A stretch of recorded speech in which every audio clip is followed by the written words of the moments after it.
ತನ್ನನ್ನು ತನ್ನ ಪಾಲಿಗೆ ಬಿಟ್ಟು ಬಿಡು ಎಂದಿದ್ದಕ್ಕೆ ರೊಚ್ಚಿಗೆದ್ದ ಪ್ರಿಯಕರನೊಬ್ಬ ಮದುವೆಯಾಗಿ 2 ಮಕ್ಕಳಿರುವ ತಾಯಿಗೆ ಚಾಕುವಿನಿಂದ 17 ಬಾರಿ ಇರಿದು ಕೊಂದ ಘಟನೆ ರಾಜ್ಯದ ರಾಜಧಾನಿ ಬೆಂಗಳೂರಿನಲ್ಲಿ ನಡೆದಿದೆ. ಬೆಂಗಳೂರಿನ ಕೆಂಗೇರಿ ನಿವಾಸಿ ಹಾಗೂ ಜಮೀನ್ದಾರ್ ಮನೆತನದ ಸೊಸೆಯಾಗಿರುವ ಹರಿಣಿ ದಾಸೇಗೌಡ ಎಂಬಾಕೆಯೇ ಕೊಲೆಯಾದವಳು. ಕಳೆದ 5 ವರ್ಷಗಳ ಹಿಂದೆ ಜಾತ್ರೆಯೊಂದರಲ್ಲಿ ಸಿಕ್ಕಿ ಇನಿಯ ಪ್ರೀತಿಗೆ ಮನಸೋತ ಸಾಫ್ಟ್ವೇರ್ ಇಂಜಿನಿಯರ್ ಒಬ್ಬ ಕೊಲೆ ಮಾಡಿದಾತ.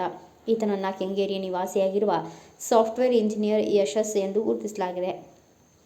ಈಕೆಯು 12 ವರ್ಷಗಳ ಹಿಂದೆಯೇ ಕೆಂಗೇರಿಯ ದಾಸೇಗೌಡರ ಕುಟುಂಬಕ್ಕೆ ಮದುವೆ ಮಾಡಿಕೊಡಲಾಗಿತ್ತು. ಮುದ್ದಾದ 2 ಮಕ್ಕಳು ಕೂಡ ಇದ್ದಾರೆ.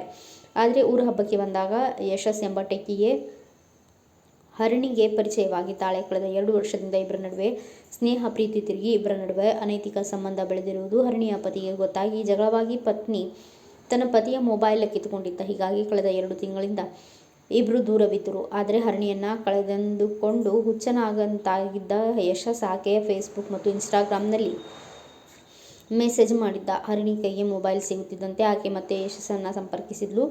ಜೂನ್ 7ರಂದು ಯಶಸ್ ಹರಿಣಿಯನ್ನ ಕೊನೆಗೆ ಒಂದೇ ಒಂದು ಬಾರಿ ಭೇಟಿಯಾಗಬೇಕು ಎಂದು ಪುಸಲಾಯಿಸಿ ಓಯೋ ಹೋಟೆಲ್ನಲ್ಲಿ ರೂಮ್ ಬುಕ್ ಮಾಡಿ ಕರೆಸಿಕೊಂಡಿದ್ದ. ಸಂಬಂಧಿಕರ ಮನೆಗೆ ಹೋಗಿ ಬರ್ತೇನೆಂದು ಹರಿಣಿ ಯಶಸ್ ಭೇಟಿಗೆ ಹೋಗಿದ್ದಳು.